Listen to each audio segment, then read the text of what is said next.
Back here in New Delhi, voting is currently underway for the Delhi municipal by-polls to 13 wards in which over 6 lakh of the electorate are eligible to decide the fate of 95 candidates. Ample security arrangements are in place, especially in North Delhi areas where the Delhi State Election Commission has identified polling stations as more sensitive than in other wards. Counting will take place on the 17th of May. And for more updates on the story is our correspondent Girish Nishana, who's been covering this. Girish, well, we've been seeing since the morning huge queues there outside the polling booths. Tell us how it's progressing where you are.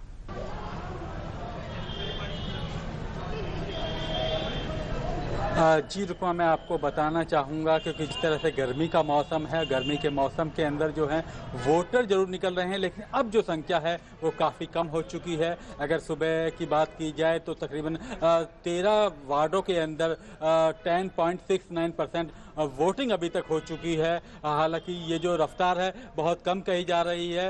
हर बार की तरह इस बार भी तकरीबन 4 बजे के बाद ही ये रफ्तार पकड़ेगी, क्योंकि अब ये 12 बजे से लेकर तकरीबन 2-3 बजे के बीच में जो वोटर्स हैं वो काफ़ी कम आते हैं। लेकिन सुबह 8 बजे करीब की अगर बात की जाए तो रुकमा 8 बजे करीब काफ़ी संख्या में जो हैं वो वोटर दिखाई दे रहे थे, मतदान केंद्रों पर दिखाई दे रहे थे। दिल्ली वासियों में काफ़ी उत्साह देखने को मिल रहा है, क्योंकि 13 ये वार्ड है जिसपे उपचुनाव हो रहा है, बाई इलेक्शन हो रहा है और तकरीबन करीब 94 कैंडिडेट इन सभी सीटों पर उतरे हुए हैं, जिसमें कांग्रेस और भाजपा ने 13 सीटों पर उतारे हैं, तो वहीं आम आदमी पार्टी ने भी 13 ही सीटों पे प्रत्याशी उतारे हैं। तकरीबन करीब 54 जो उम्मीदवार ऐसे हैं इस बार जो दिल्ली के बाई इलेक्शन में जो निर्दलीय रूप से अपना इस मैदान में उतरे हैं। अब देखना ये होगा कि इन 94 उम्मीदवारों की किस्मत का जो फैसला आज ईवीएम में बंद हो रहा है, जो मंगलवार यानी 17 तारीख को सबके सामने होगा। तकरीबन दोपहर को 11-12 बजे तक उम्मीद की जा रही है कि परिणाम भी आ जाएंगी,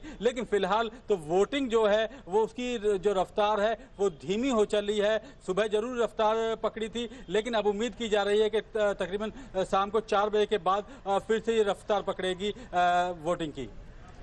Right, Girish, and as you can see, what about women in the area? In the morning, for example, women, they usually before, they complete their work on time. We've been seeing in other areas also. How eager are they to cast their votes this time around?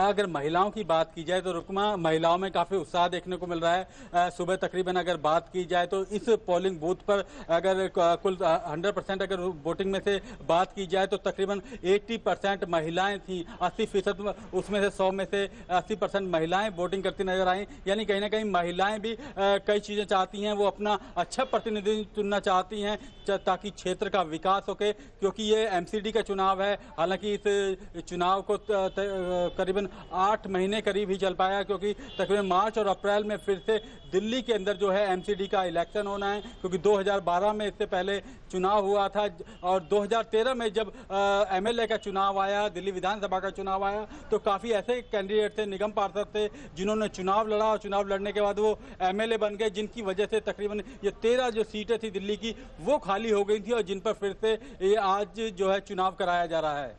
Right, Girish, well, you keep your eyes on that story, and as our, thank you very much for joining us there.